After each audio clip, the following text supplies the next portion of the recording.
Hamala ambaye ni mbunge huyu wa Lurambi azungumzia mambo yaliyofanyika hapo jana, uzinduzi wa kamati shikilizi ya michezo nchini, hali kadhalika huu uchunguzi, ukaguzi wa vitabu vya fedha katika shirikisho la soka nchini FKF. Tusikie kauli ya Titus Hamala ambaye kama nilivyokudokezea ni mbunge wa Lurambi.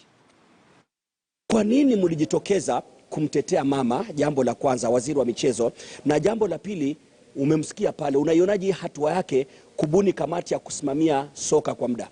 Waziri hatumtetei kwa sababu ni mtu ambaye anatoka kwetu, lakini tunasema hapana, huyu ni mtu ambaye anatumikia nchi yetu vizuri, ni mtu ambaye hatujaona mambo ya ufisadi katika maisha yake, ni mtu ambaye anafuata sheria, because Sports Act iko clear, sheria ambayo inahusiana na mambo ya mchezo, ambayo inalinda mambo ya katika wizara, na sheria ambayo inampatia mamlaka ya kufanya kazi yake is very clear. So tumemtetea kwa sababu mimi katika constituency yangu tuko na National Constituency Development Fund.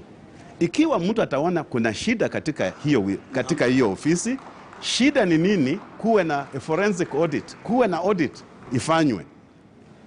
Kama kuna auditors wametoka kwa Auditor General ama ni internal auditors, waingie, wapekue, waangalie kama kuna jambo walianue. Na kwa nini wakati mama alisema kwamba lazima FKF ifanywe audit, Nick Mwendwa akaruka akasema yeye haiwezekani?